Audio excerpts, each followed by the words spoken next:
Wow. You know, some people really came after me in the last video. I was just like, whoa, you guys, ease up, ease up. I lost a lot of subscribers, and I honestly, it doesn't bother me. That's their own prerogative, and that's fine. I think what I was trying to say was, I have been forcing a lot of my videos for the past 2 years, and I'm just trying to fine tune some things, and I'm really excited the direction of my channel, where it's going. Anyways, I put out a really cool tour, or I put out really cool tours, I feel like, every week, but this last one, I put one out of Keon with the trailer. It was amazing. I love his concept, this idea.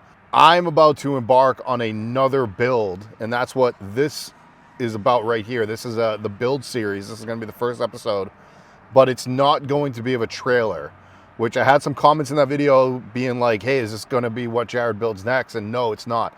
Do I wanna do a trailer? Yes, I do. Is it gonna be my next build? No. But I definitely wanna do a trailer. I mean, I wanna do a box truck. I wanna do a container home. I wanna do what actually is hopefully gonna be a project in the near future, in the next year, which would be a renovation. I really wanna do a renovation project. So with all that said, that's really where the direction of the channel is going. It's the name of my channel. It's still gonna be my name, guys. It's still gonna be my name because I still do the tours, right? I still do the tours for everybody. I'm now doing the podcast, which is still gonna be under this name, this channel, JARRODTOCCI. And I'm gonna do Built by Touch, which is also going to be a playlist in this channel as well. So Built by Touch will have the build series. That'll be one playlist. And then Built by Touch will also have a finished videos. If I haven't done it already, the playlists are all gonna be, you know, broken up in that way. Episode number 1 of the build series, I am sitting in my Ford F250. It is a 2015. A little bit of backstory on this. I bought this because I actually put a deposit down on a ReLion R1T way back when they first were launched. Not even launched, it was like back when I wanted an electric vehicle. I used this as a bridge truck or a bridge vehicle to get me to my ReLion. And I bought it because I love trucks and I was building my tiny house and I knew I needed to, you know, haul a lot of stuff with the pickup portion of it, just all those things. I bought it at the height of the truck market. I got totally, I don't want to say taken advantage of because there was a lot of us that got taken advantage of, but I just bought it at the wrong time. I overpaid for what the actual value is, or was. With that said, I still love this truck. I love it a lot. ReLion came in super early, wasn't expecting it, was not prepared to actually hold I almost said 2 mortgages, 2 truck payments. So I tried actually trading this truck in. They laughed at me. They were like, dude, you're like, I'll back up a little bit further and this will be really quick. This dealership is no longer in business, but the dealership actually kind of screwed me because they sold me on a lemon first. And then I actually had to trade that truck back in. I thought I could just, they told me it was an even swap. It turns out I actually held negative equity from the previous truck into this new one. So I really got screwed. So I had the negative equity from the other truck, plus I'm upside down on this one. I was, you know, $8 grand in the hole or something like that, which I don't have and I didn't have. And I was like, what? So I couldn't even trade this truck in. Long story short, I actually had to get rid of my ReLion, really upset about that. And I had this truck, but it's been working out really well. It towed my tiny house, which is remarkable. And it's been a fantastic work truck for me. So I also mentioned that I want to do a rental project. Well, I hope to be doing one in the near future, but I figured I might as well make the best of what I've got with the current vehicle. In my last video, I talked about maybe I'm going to get a globe checker box and put it on the back, but I think I decided to keep it as stealthy looking as it is, right, with the cap over it. I bought the cap just for that reason, and I'm going to build out the back as a camper. And it's just for me because I travel so much. It's also a way for me to just get away from, you know, the city, get away from people, just take Glacier out for the weekend. Or, you know, my friends are like, hey, let's go camping. I now have something to camp with, but I also wanted to make it a work truck. So I need to make sure that it can do both. So now a lot of people might be thinking, hey, why don't you get that draw system that are plastic? I'll just say the name of the company, even though I don't want to work with them, decked. Why don't you just get the decked drawer system and do that? I would do that, but I wanted something a little bit more like cozy on the inside, I guess you could say. Although the deck system would be perfect to just throw a mattress on top of it and obviously just sleep in there and also use it for my tools and whatnot. I'm gonna do a version of that. Now the decked system for this truck is $1,600, okay? So my goal is to build the entire back of the pickup for under $1,600. That is my goal, and we're gonna see if we can do it. Just the build of it. I'm not including the mattress, which I'm looking at either Roam Rest or Heist, and I'm not including the power system, which I'm gonna get into in this video, which is actually sponsoring this video, so thank you to BLUETTI. What's gonna be really cool and really difficult is I do not have a shop right now. I'm not working out of anybody's shop, I'm not in a shop, and I'm gonna try to not only do this for under $1,600, I'm gonna try and do it entirely at a hardware store parking lot. All right, I'm gonna cut this because this guy's car's on fire. All right, so that was probably the craziest thing that's ever happened while I was recording. So I'm recording this video, I'm sitting in the front seat of my truck, and then all of a sudden this car pulls in and it's just like, looks like a head gasket blew because there was smoke coming out the back, pulls off to the side, and I didn't think anything about it. All of a sudden, the next thing you know, thing's on fire. Cut the camera and wanted to go help the guy get the stuff out of the vehicle. Obviously called the fire department, they came, put the fire out, but the car is toast. No pun intended, or pun intended. Feel bad for the guy. Anyways, what I was saying was, I'm gonna actually build the entire back of the truck inside of one of these parking lots, and maybe not this one in particular, but definitely a parking lot where I could actually go inside, get the stuff I need to get, and we're gonna try to do this for under $1,600. Like I said, I could do the deck system, I could do all that, but I wanna do it in a way where I have like an alleyway right here, and I have sleeping quarters, and then I have like, you know, countertop, and I could sit here if like it's raining outside, or something like that, where I could sit inside and I could be undercover or something like that, where it's like, just in case, I could still be inside and be comfortable, because of, you know, with the deck, it's all one level. So I want to make this into a seat, as well as, you know, a sleeping quarters, as well as just a bunch of stuff. So I want to make sure I do it up and do it up right. So building on site is going to be difficult, but again, this video is sponsored by BLUETTI, so I'm actually going to link this up right now. I'm going to show you guys what the benefits are going to be. All right, so now I got the BLUETTI AC300 and the B300 here with me again, and I wanted to talk about why it's going to be beneficial for me to build on site using this, and doubly nice, I could potentially use this as my power station for this build right now. So if I design it the way that I want, or if I design it in a way, I could fit this into the build and, you know, have it maybe underneath one of the counters, or even underneath my bed or something like that, where I can now access everything I need to access, whether it's here or whatever, right? I need power to, you know, run my power tools, right? So there's gonna be a lot of hand tools that are gonna be needed. So if anything catches fire, I still have the fire department here. I have all of my power tools that I'm going to need batteries for. So what I can do is I can go on here, I can make sure that my AC power is on, and then bada bing bada boom, I now have my batteries being charged. We can put those up here. Now I'm going to see how much of a load this can carry. BLUETTI AC300, it has a 3,000 watt inverter, so we're gonna put it to the test. My bag of tricks here. I got my screw gun just in case, which I'm not gonna need today, but it's in my box. I have my heat gun.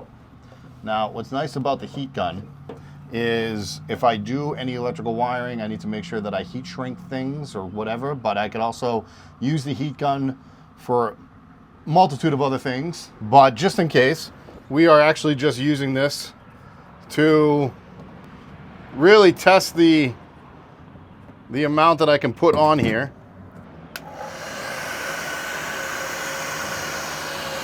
As you can see, I'm nowhere near the wattage. We're only at 1770. Okay, we're gonna turn that off just for a second. Put it in a safe spot. Okay, now it drops back down to 116 watts that's being used, 115 watts being used. And that's because I'm charging my batteries right there. Now, I could obviously charge my phone battery. If I have my laptop on site, I could charge my laptop here as well. So it's just a bunch of different things. Now, we're gonna really put this to the test now. We're gonna see if we can trip it. Let's say I wanna make some coffee while I'm on site and building out my new truck camper. Now we're gonna plug this in. Would this ever happen?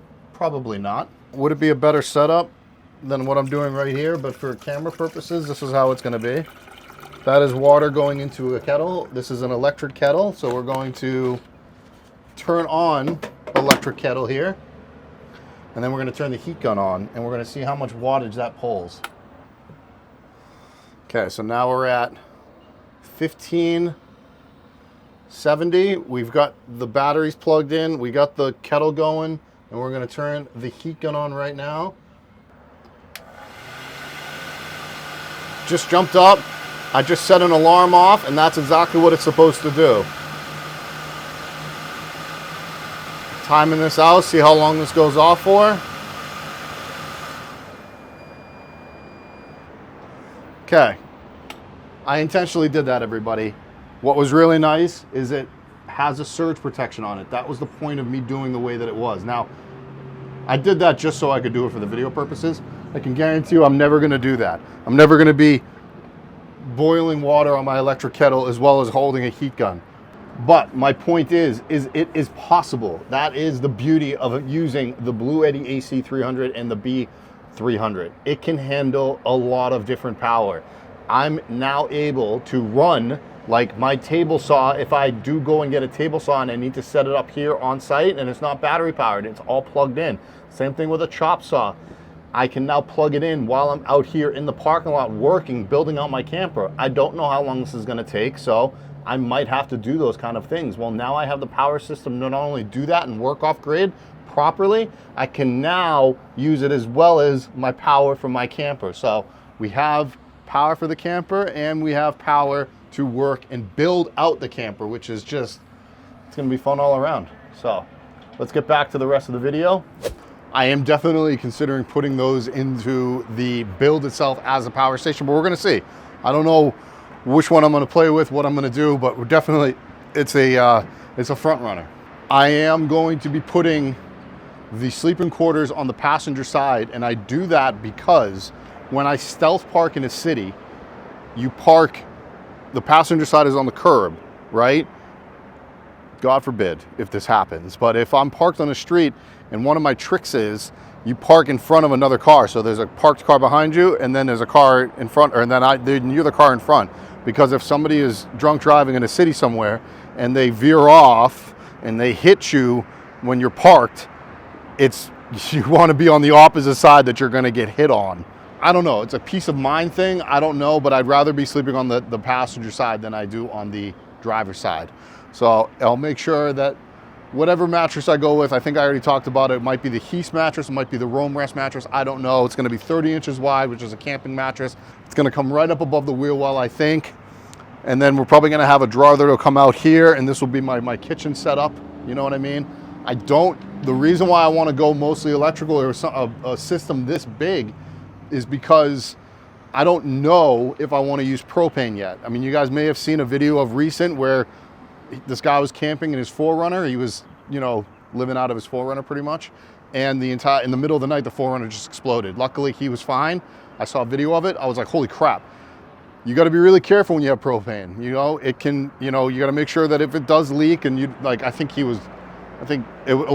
of that was user error. I get that. But at the same time, you got to be careful when you're using propane. So do I want to use propane? We'll see. Walkway in the middle, you know, I'll put a flooring in, and then on this side, it'll be kind of like storage. I don't know if I'm gonna go up high over on this side. I might go high in the back for clothes storage in the back. We'll see, we'll kind of play that out. Right now I'm using SketchUp, so we'll just play with that and see how I feel. The whole point of Built by Touch is I build it you know, as I go. I kind of feel things out, and I don't know what's going to happen. So if I use a power station of this size, then I need to understand of really how I'm going to be able to fit that in there. So other things that I got to fit in here, I got a refrigerator that's probably a little bit bigger than the AC300 right there. So I got my refrigerator that's coming. I've got my toilet that I'm excited to share with you guys, and then your storage for clothing and things like that. Just the camping essentials that you would need to maybe even live out of this for, you know, the weekend of the week or 2 weeks or whatever I do, whatever trip I take. So I got to make sure that all that is taken care of. I think I'm going to do something a little bit different up here in the ceiling aspect of it. I think I'm going to make it a little more cozy. What I do for lighting is probably going to be very simple. Solar panels are going to be portable. I'm going to use my portable solar panels because that's just, I'm going to try and be stealthy. And then, yeah, I need to make sure I can cover the windows properly. So there's going to be a lot of moving parts with this. Well, I know it's kind of, a lot of people think it's so easy, it's whatever. Yeah, I'm probably going to get it done in like 10 days, maybe 2 weeks. But we'll see. We'll see what happens. We'll see if I make a drawer that'll come out sliding out here. We'll see if I want to spend the money on heavy duty draw slides. I got to do all of that out. I will make sure during this building series of the Ford F250 where I can break down all the pricing. I want to talk a lot about materials in this, and I'm going to walk into the deeper here in a second.